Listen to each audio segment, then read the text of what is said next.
Buenos días a todos. Para mí es un gran gozo poder estar aquí en esta mañana del Día del Señor y disfrutar de este tiempo de comunión con vosotros. Y por fin también conocer la iglesia y poder participar especialmente en ese día en que estáis recordando la fidelidad del Señor en plantar esta iglesia y también en perseverar durante este tiempo que estáis aquí sirviendo al Señor en este pueblo. Os traigo saludos también de parte de los hermanos allí en Alcorcón, Toledo, Aranjuez, y ellos también pues siguen con interés la obra del Señor. De hecho, hace unos 30 años yo estuve aquí. Estuve en Palma, en la iglesia madre, digamos, durante un mes. Tuve el privilegio de estar allí y así pues volver ahora. Y sobre todo me emocioné mucho el viernes cuando fuimos a ver el hermano Antonio, que era muy activo en la iglesia en aquel entonces, y fue un gran gozo verle, escucharle con todos esos años, la claridad de mente y pensamiento que tiene, y repasar pues más o menos lo que ha sido nuestra historia. Como podéis saber por mi acento que no soy español de nacimiento, pero de corazón sí.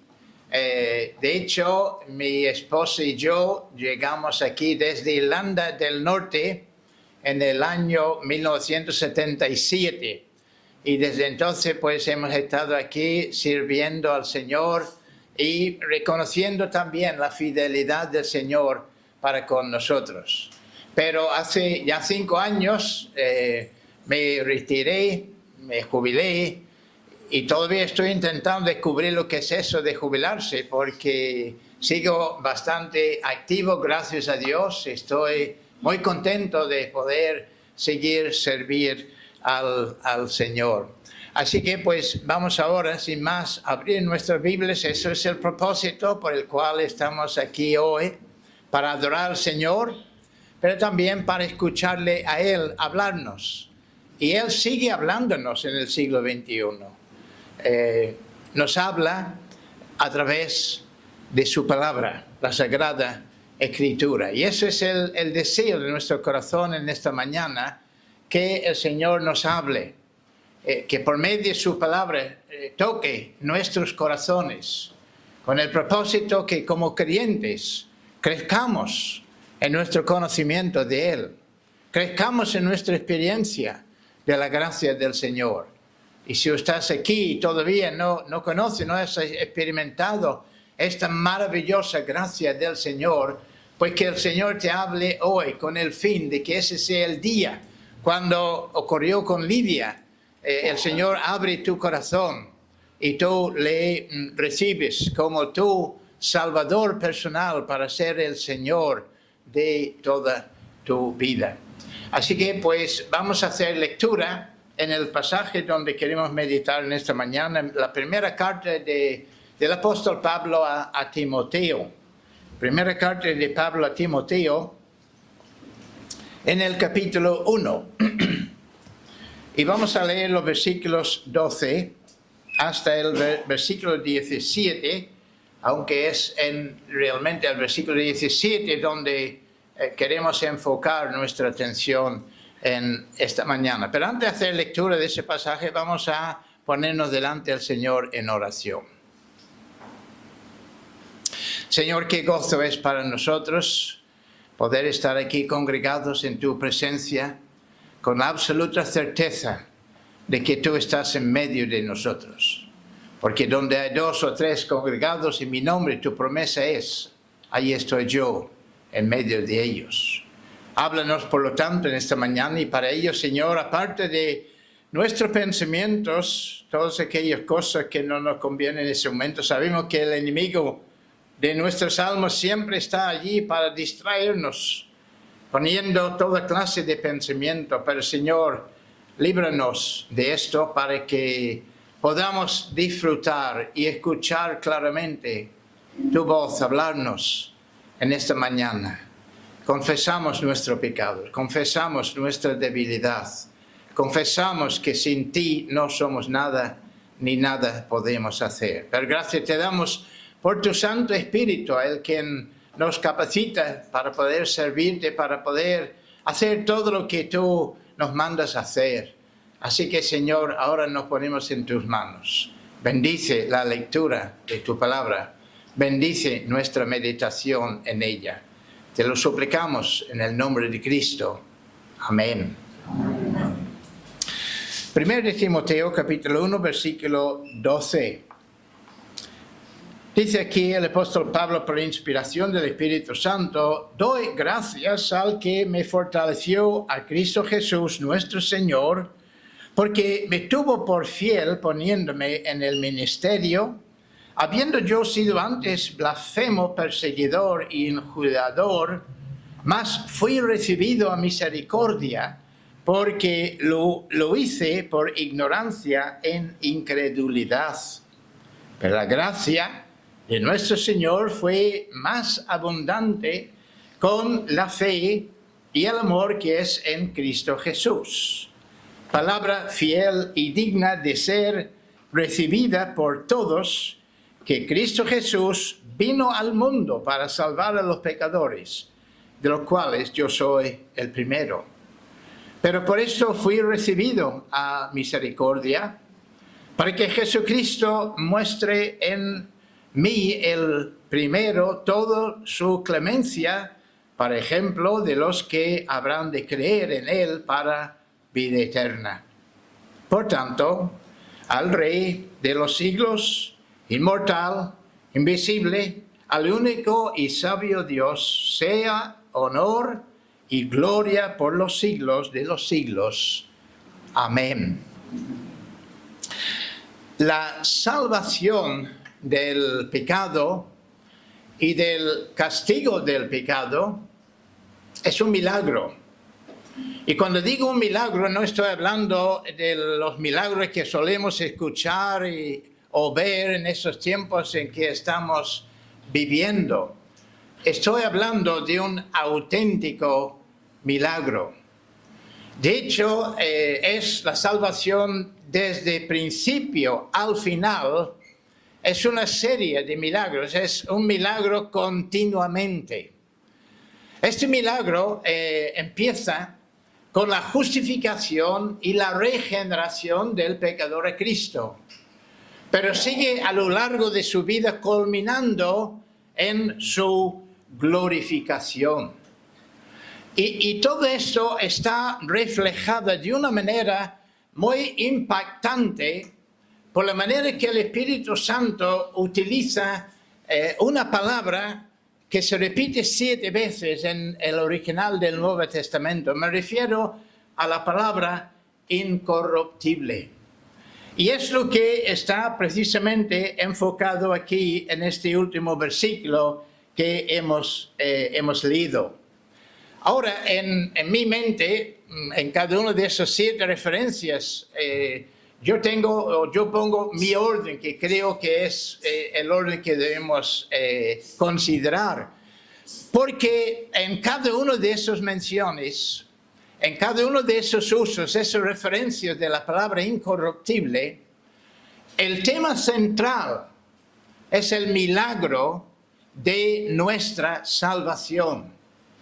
Y lógicamente, la primera vez que creo que podemos enfocar esta palabra es cuando Pablo, hablando a los romanos en el capítulo 1, nos habla de la gloria de nuestro Dios incorruptible. Y eso es la base. Dios es un Dios incorruptible. Por lo tanto, todo lo que Él hace y todo lo que Él es por lo tanto incorruptible. Y Dios nos da una manifestación o una revelación de sí mismo, y curiosamente la segunda vez que la palabra incorruptible está empleado está con relación a esta revelación especial y milagrosa que Dios nos da. En la primera carta del apóstol Pedro, capítulo 1, él habla allí y menciona precisamente esta revelación de Dios y lo describe como una revelación incorruptible, lo cual significa de que no hay forma, no hay manera que puede ser corrompido. De hecho, sabemos que a lo largo de los tiempos, desde el mismo Edén, el diablo siempre viene atacando, intentando destruir la revelación de Dios, plantando aquella duda en la mente de Eva allí para que se rebelara contra Dios. Y a lo largo de los siglos, el diablo viene obrando de esta manera. Pero a pesar de todo, la palabra de Dios, la tenemos aquí, es la palabra inspirada y por lo tanto incorruptible. Es el libro que más se vende todavía en el mundo a pesar de todos los ataques del diablo. La tercera mención en mi lista, en mi forma de ver esas palabras, es aquí en este pasaje que acabamos de leer. Porque aquí leemos en el versículo 17, dice, por tanto, el Rey de los siglos, inmortal, invisible. No sé por qué esa es la única excepción en cuanto a la traducción al castellano en nuestro Reina Valera de 1960. Todos los demás lugares donde esa palabra en el original se traduce con la palabra incorruptible. Pero aquí, en esta ocasión, por alguna razón, está traducido invisible. Pero es, en realidad, la palabra incorruptible. Y esto es imprescindible para la salvación de pecadores. Es imprescindible para nuestra salvación, para tu salvación y para mi salvación. No hay otra forma de salvar a seres humanos corrompidos por el pecado, sino por medio de un Salvador, un Redentor, que esencialmente es incorruptible. Si nuestro Salvador no es incorruptible, de ninguna manera nos puede rescatarnos a nosotros de nuestra corrupción. Pero podemos estar muy tranquilos porque vemos que el Dios incorruptible, por medio de su palabra incorruptible, afirma, declara, establece de que el Salvador del mundo, nuestro Salvador, es por lo tanto incorruptible. Así que esto es el tema que con la ayuda del Señor queremos considerar por unos momentos en esta mañana. El Salvador incorruptible de nuestra salvación. Y como he dicho, es lo que está enfocado aquí en nuestro texto, versículo 17 de 1 Timoteo, el capítulo 1. ¿Qué nos enseña todo eso? Cuando dice aquí que en este versículo, por tanto, al Rey de los siglos, que es el Señor Jesucristo, es incorruptible. ¿Qué nos está enseñando esto? Bueno, podemos aquí largo tiempo, muchos días, semanas incluso, pues, pensando en lo que eso implica y significa y enseña para nosotros. Algo que vosotros podáis seguir disfrutando, estudiando en vuestro tiempo privado. Pero yo quiero enfocar un aspecto del Cristo incorruptible en esta mañana. Cristo, el Salvador, el Redentor de su pueblo, es incorruptible en su persona. Es el Rey de los siglos, es por lo tanto incorruptible. Ahora hemos de saber que cuando hablamos de la persona de Jesús de Nazaret, de Jesucristo, no estamos hablando de una persona cualquiera. No estamos hablando de uno que está entre toda la población, la masa de este mundo.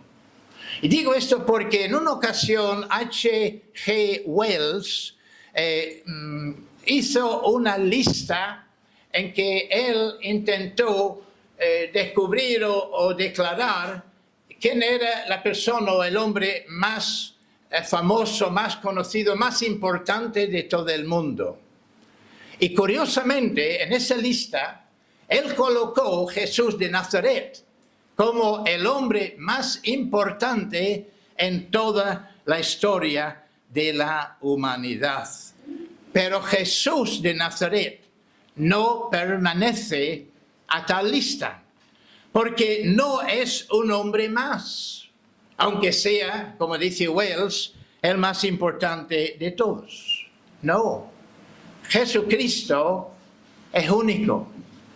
Quiere decir de que no hay en toda la historia del mundo, y fijaos la lista que tenemos de grandes hombres y mujeres que ha habido a lo largo de la historia, pero no hay ninguno que compara con Jesús de Nazaret. Él es única por la sencilla razón que él, distinto de todo ser humano, tiene dos naturalezas. A veces nosotros creyentes confundimos este tema, especialmente cuando pensamos o hablamos de las dos naturalezas del creyente, como si un creyente tuviese dos naturalezas, la naturaleza pecaminosa y la naturaleza redimida. Pero el hombre, el creyente, no tiene dos naturalezas, solo tiene una naturaleza. Lo que pasa es que ha conocido la gracia de Dios obrando en esta naturaleza, transformando esta naturaleza, haciéndole, como dice la Escritura, una nueva criatura en Cristo. De modo que las cosas viejas pasaron y aquí todos son hechos nuevos.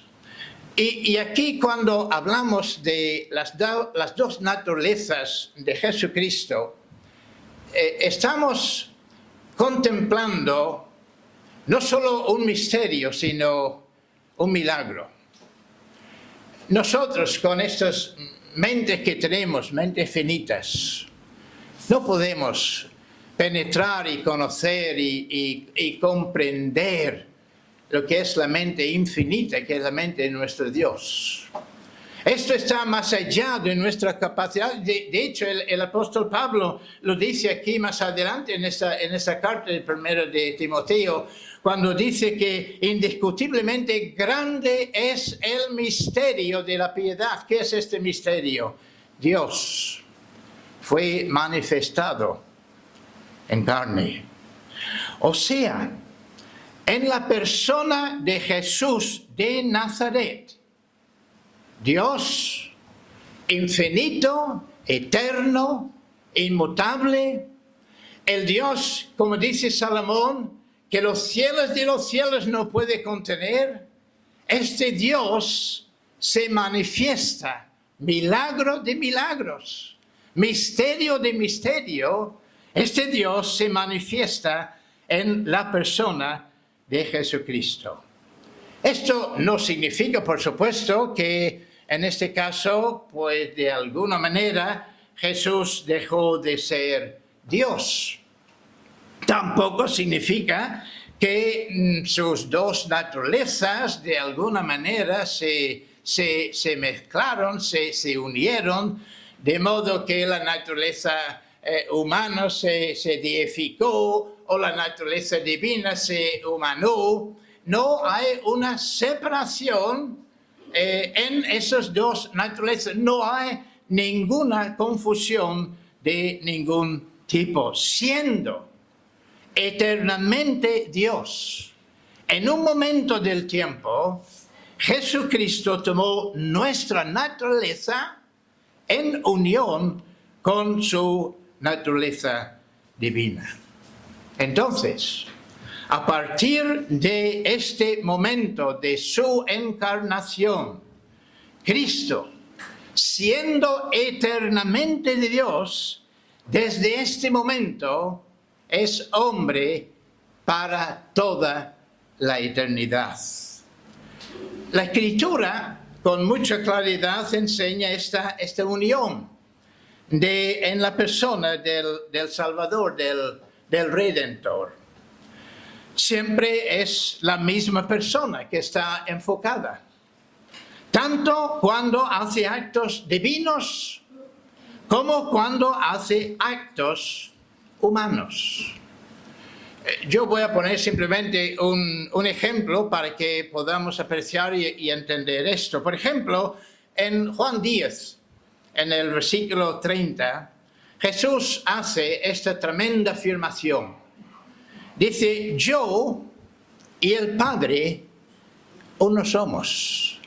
¿Qué está diciendo?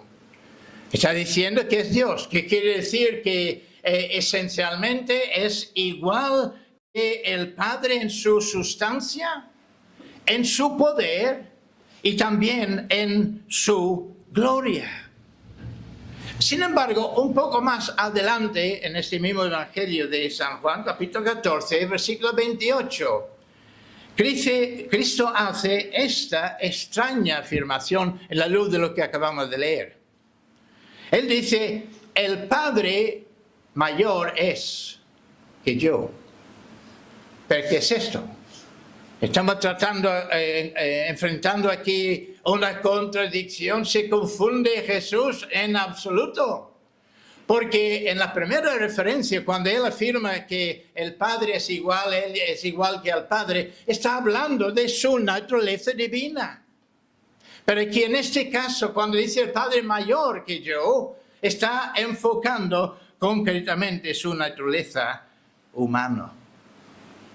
Al mismo tiempo, hay pasajes bíblicos que atribuyen acciones y atributos humanos a la obra de Cristo en su divinidad. Un ejemplo de esto lo encontramos en el discurso del apóstol Pablo hablando con los ancianos de Éfeso. Lo tenemos en el libro de los Hechos de los Apóstoles, capítulo 20, versículo 28.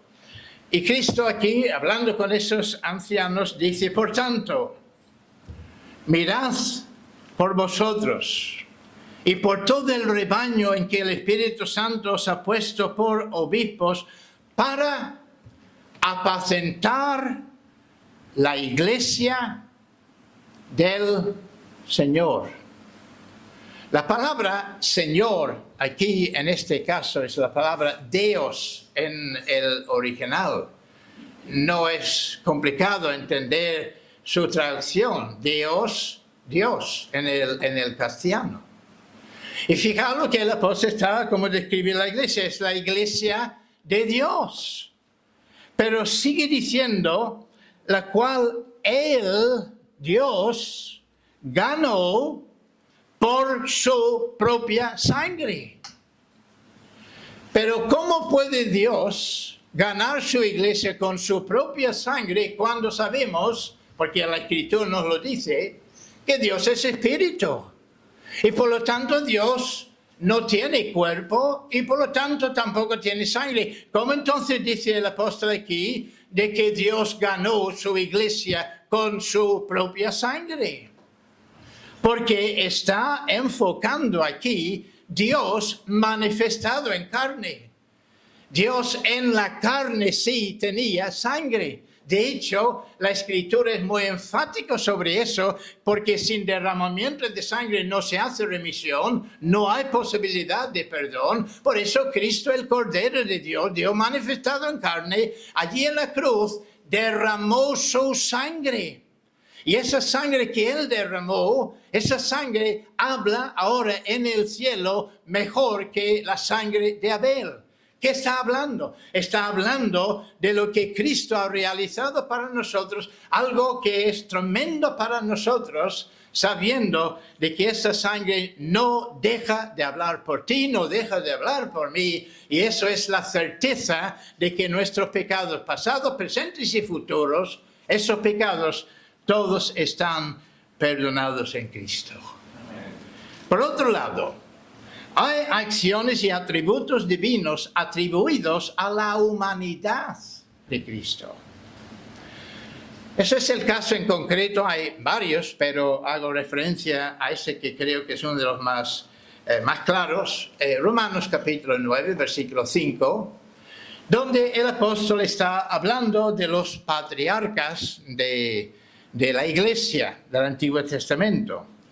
Y hablando de esos patriarcas, dice, de los cuales, de esos patriarcas, según la carne, vino Cristo, el cual es Dios sobre todas las cosas, bendito por los siglos. Es importante aquí, por lo tanto, recordar que cuando hablamos de las dos naturalezas de Cristo, no estamos hablando de dos personas.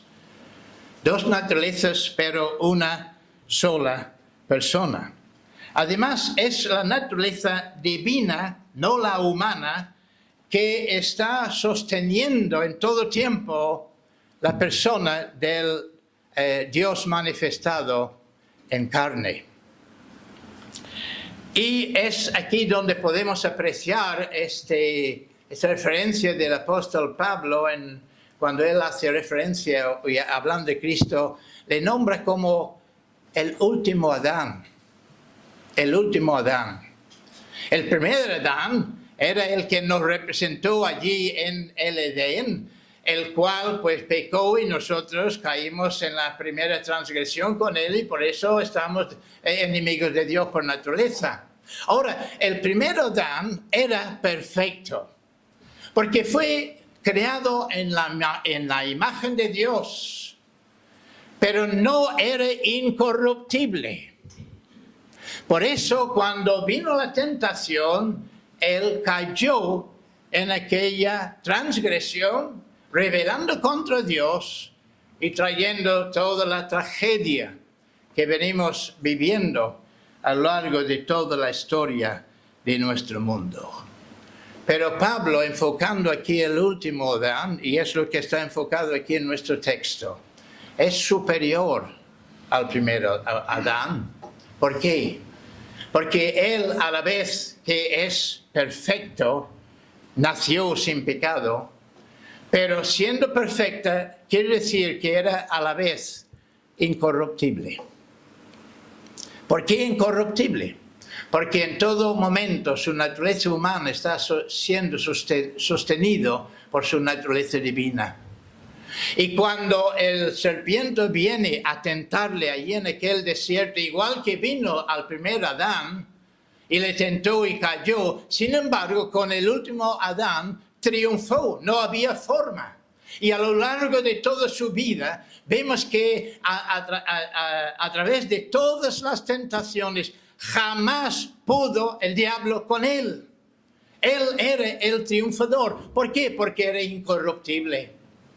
Y fijaos hasta qué detalle la Escritura enfatiza la importancia de esta incorrupción en la naturaleza de Dios manifestado en carne, que incluso cuando Él murió, su cuerpo fue puesto durante 3 días en una tumba.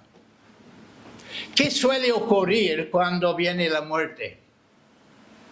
En el mismo instante que una persona deja de respirar aquí, empieza un proceso de corrupción, donde el cuerpo se deshace y hasta el extremo de llegar otra vez al polvo de donde fue creado. Pero cuando contemplamos el cuerpo de Jesús allí en aquella tumba, se cumplió aquella profecía de que hemos leído antes, en el Salmo 16, cuando dice el versículo 10, porque no dejarás mi alma en el Seol, ni permitirás que tu santo vea corrupción.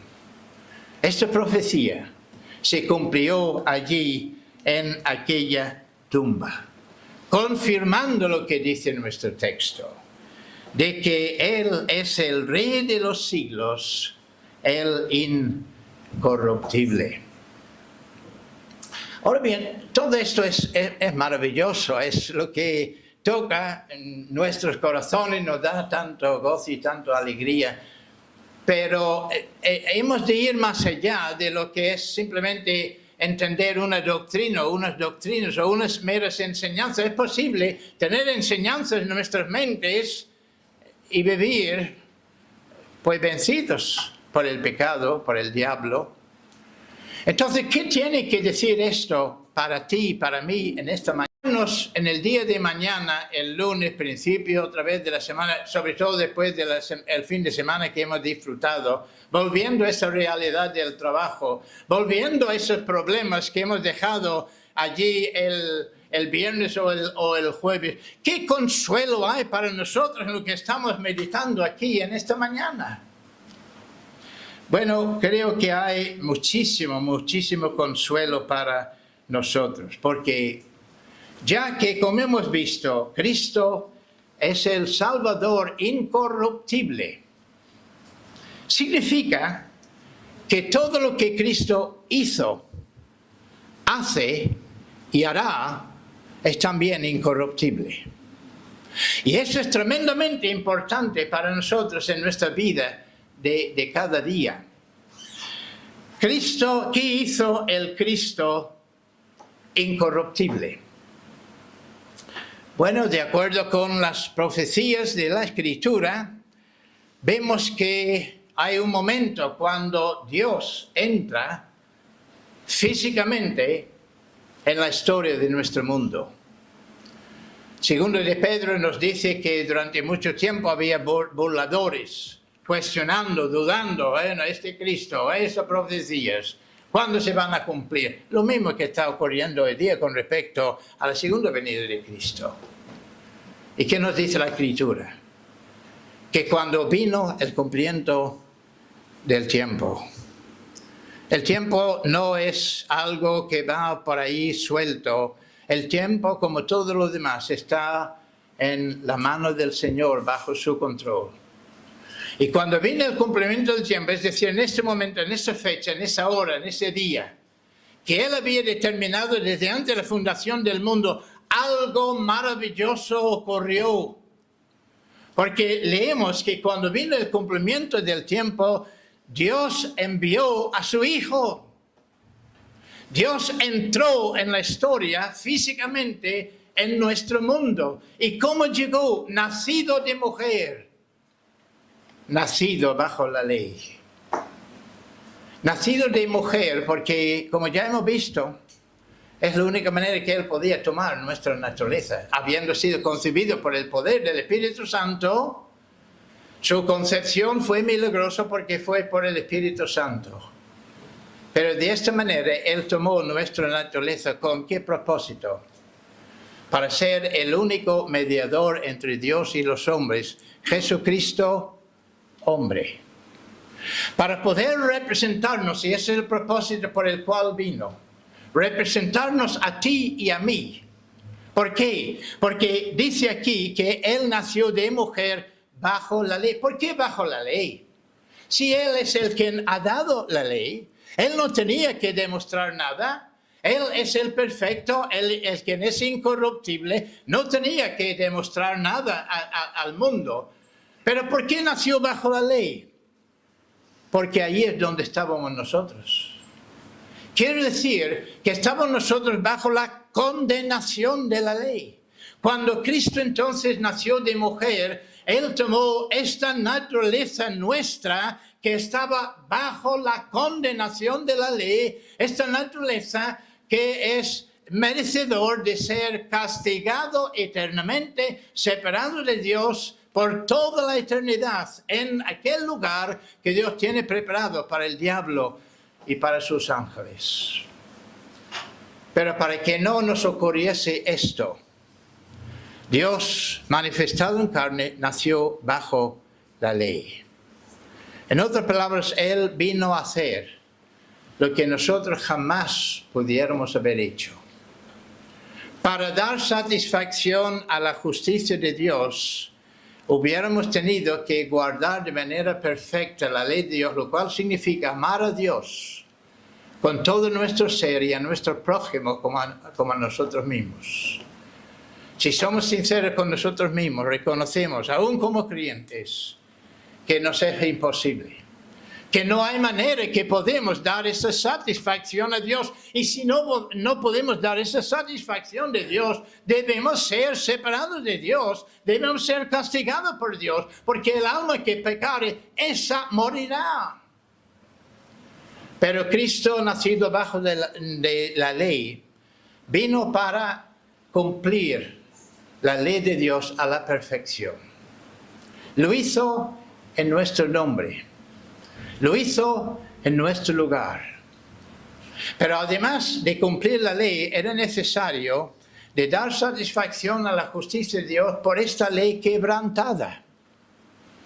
Y Dios dijo en aquella amenaza a Adán ahí en el Edén, cuando dijo, en el día que comieres, es decir, que me desobedezcas, ciertamente, no tengas ninguna duda, ciertamente morirás. Y en aquel momento que no murió físicamente, murió espiritualmente. Allí acabó esa preciosa comunión que él tenía con el Creador. Y es por esto que todo ser humano llegamos a este mundo en este estado de corrupción y de pecado, incapacitado por nuestro pecado para rendir esta satisfacción que Dios requiere de nosotros. Pero Cristo, el incorruptible, en nuestro lugar, habiendo cumplido la ley de Dios, llegó a la cruz. Y ahí clamó, Dios mío, ¿por qué me has desamparado? En este momento, Cristo está sufriendo tu castigo, tu infierno, mi castigo y mi infierno.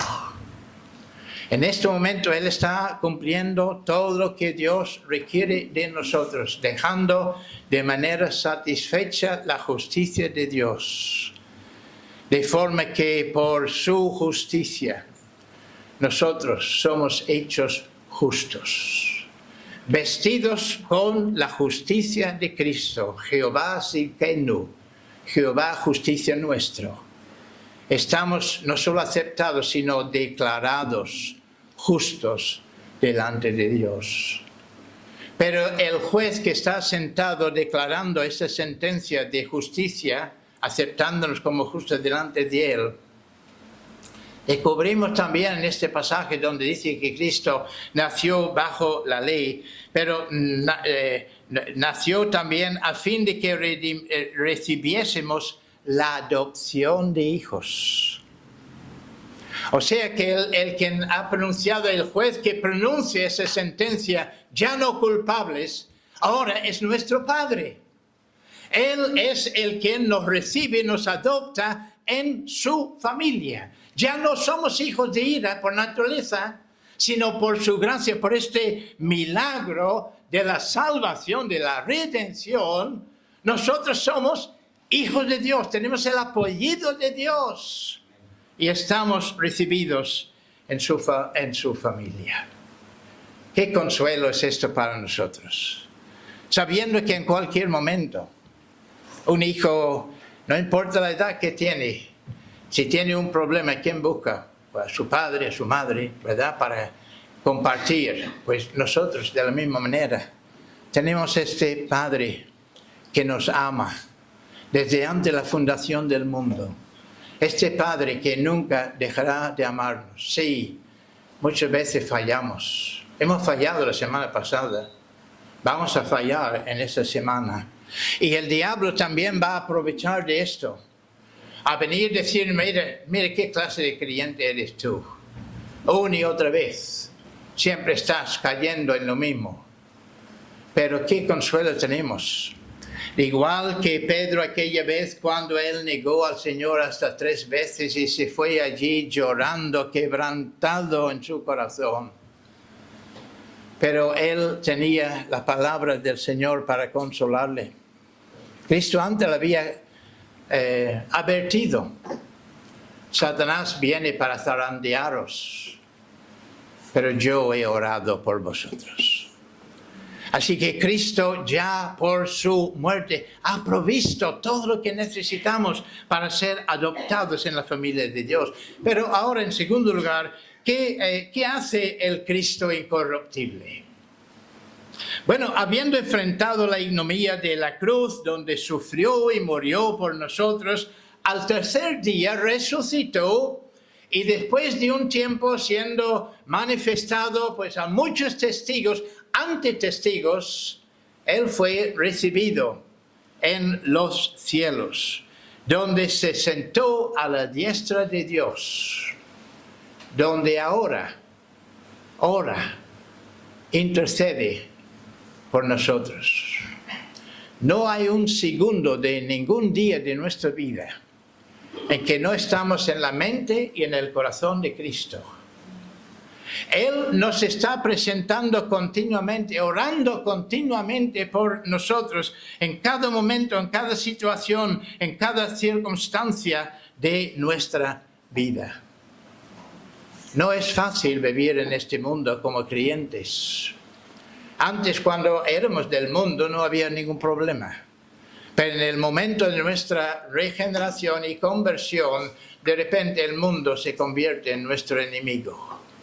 En ese mismo instante que estamos aquí en este culto disfrutando de esa libertad, en otros lugares del mundo tenemos hermanos y hermanas que están siendo perseguidos, odiados por el mundo, encarcelados, torturados, siendo matados. Pero su consuelo es saber que aún en esas circunstancias, aunque están odiados por todos los demás, tiene un Salvador amante que está a la diestra del Padre y que está intercediendo por ellos. En su oración sacerdotal que tenemos registrado en el Evangelio de San Juan, capítulo 17, leemos el versículo 14, el mundo los aborreció porque no son del mundo, como tampoco yo soy del mundo. No ruego que los quites del mundo, sino que los guardes del mal. Es un milagro pensar, cuando yo pienso en mi propia vida, con todo lo que he tenido que pasar a lo largo de la vida, yo solamente puedo alabar al Señor por su gracia, no solo en mi salvación, sino en mi perseverancia.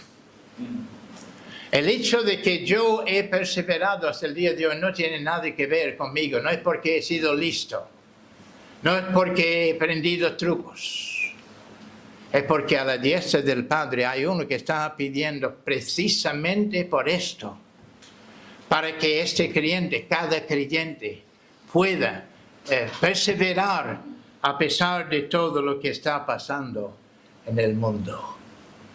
Pero Él también está orando muy en concreto para que nosotros sigamos siendo formados de nuevo en la imagen, en su imagen. Esta imagen que tuvimos al principio cuando estamos creados en la imagen de Dios. Estamos en este proceso, en este momento, de crear y formar esta imagen en cada uno de nosotros. Y eso es lo que Cristo está enfocando cuando Él dice en los versículos 16 y 17, no son del mundo como tampoco yo soy del mundo. Santifícalos en tu verdad. Tu palabra es verdad. En otras palabras, por medio de esta palabra incorruptible, el Cristo incorruptible, por el Santo Espíritu, está santificándonos. ¿Qué quiere decir eso? Simplemente formando su imagen en nosotros, con el fin de que el mundo que nos rodea, viendo la hermosura de Cristo en nosotros, también puedan conocer la realidad de este mensaje, de esta buena noticia, que es el Evangelio. Y ahora, en tercer y último lugar, ¿qué hará el Cristo incorruptible? Bueno, Él lo dice aquí claramente, ese pasaje de Juan 17, en su oración sacerdotal. Porque en el versículo 24 leemos, está orando y dice, Padre, aquellos que me has dado, está pensando en la eternidad pasada, cuando el Padre le entregó este número de personas que Él tuvo que representó y sigue representando allí delante del Padre. Aquellos que me has dado, quiero. Este querer no es un simple deseo que ojalá pudiera ser. No, ese es el querer del Dios soberano. Esto es la voluntad de Dios que es incorruptible, que no puede ser frustrado de ninguna manera. Y cuando Él dice, quiero que donde yo estoy, también ellos estén conmigo para que vean mi gloria que me has dado, porque me has amado desde antes de la fundación del mundo. Esto es la esperanza que tenemos. Cada día de nuestras vidas vivimos en la luz de esta realidad. Un día Cristo regresará a este mundo. ¿Con qué propósito? Con el propósito de llevarnos a este lugar que Él se fue a preparar para nosotros. Y a través de sus oraciones lo está preparando. Y en ese día, cuando Él venga, ¿con qué propósito viene? Viene para ser glorificado en nosotros. Para que nosotros seamos glorificados en Él. Con el fin de que ya no tengamos más luchas en cuanto a lo que es el pecado, lo que nos identifica ahora, lo que es nuestra realidad ahora.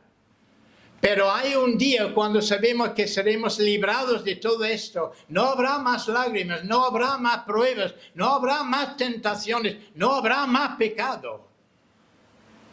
Porque ya estamos en la presencia del Cristo incorruptible. Pero hay un asunto aquí que debemos aclarar y tener muy claro. Porque la cuestión es eso, para estar disfrutando de todo esto, es esencial pertenecer al reino de Cristo. ¿Perteneces al reino de Cristo? No perteneces al reino de Cristo a menos que has nacido de nuevo. ¿Os acordáis de aquella conversación de aquel hombre Nicodemo? Quizás avergonzado, vino a Jesús de noche, no quería ser visto por nadie. Él era un doctor, él era un experto en la ley. Y sin embargo tenía un profundo vacío en su corazón. Y sabía que hay uno solo quien puede tratar este vacío. ¿Y qué le dice Jesús? De cierto te digo, el que no naciere de nuevo no puede ver, mucho menos pertenecer al reino de Dios.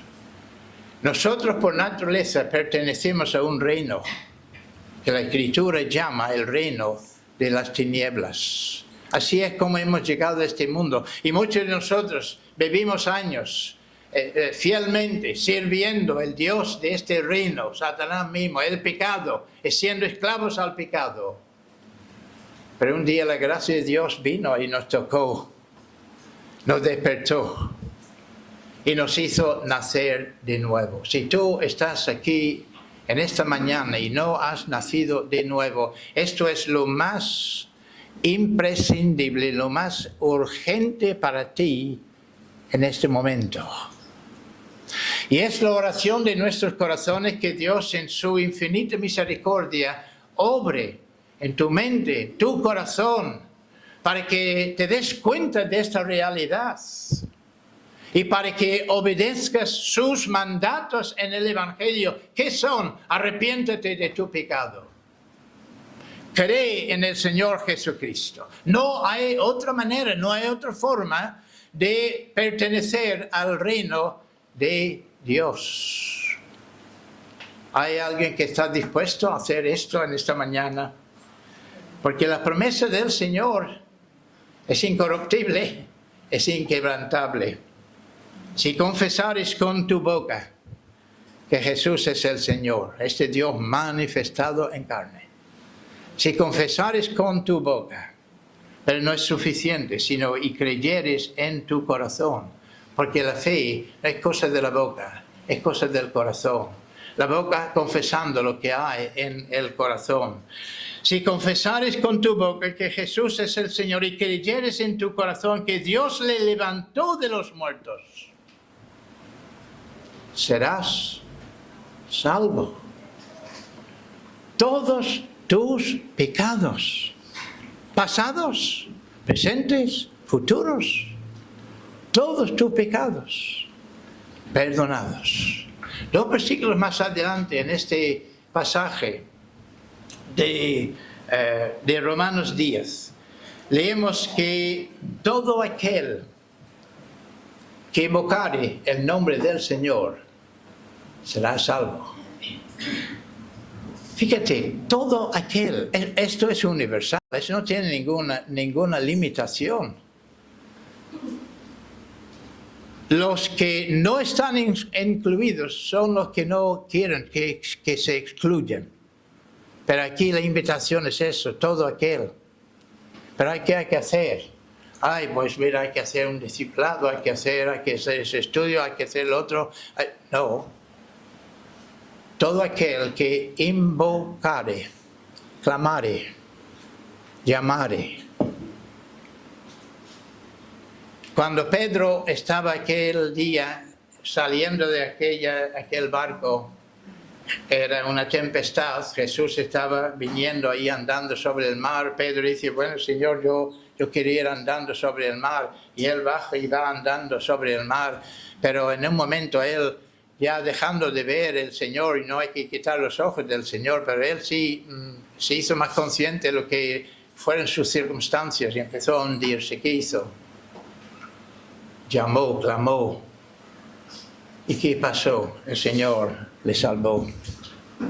Todo aquel que invocare el nombre del Señor será salvo. ¡Qué milagro! ¡Qué milagro! La salvación en Cristo. Salvos eternamente del pecado y de la condenación, no porque hemos hecho algo, no porque pertenecemos a tal o cual iglesia, sino porque pertenecemos al Cristo incorruptible, al Rey de los siglos, incorruptible, invisible y sabio Dios. Sea honor y gloria por los siglos de los siglos. Amén. Señor, te damos muchas gracias por estos momentos que hemos pasado aquí juntos, celebrando en ese día, este aniversario, recordando tu fidelidad para con nosotros. Y gracias, Señor, pues para llevar nuestros corazones a meditar una vez más en nuestro Redentor y Salvador Jesucristo, sabiendo que Él es el Salvador incorruptible. Por lo tanto, la salvación que nosotros como creyentes estamos gozando en ese momento es como Él, es también incorruptible. No hay nada, no hay fuerza, ni del infierno, ni en la tierra, ni siquiera del cielo, que nos puede quitar de las manos de nuestro Señor Jesucristo. Gracias te damos por nuestra salvación. Y Padre, te rogamos por aquellos que pueden estar entre nosotros todavía esclavos a sus pecados. O que sus ojos fueron abiertos para que pudieran ver. Tan ciegos son que rodeados con todos estos milagros no son ni capaces de verlo ni apreciarlo. Obra tú el milagro en sus corazones, para que ellos también disfruten desde este momento de tu salvación tan grande. Te lo pedimos dando las gracias en el nombre de Cristo. Amén.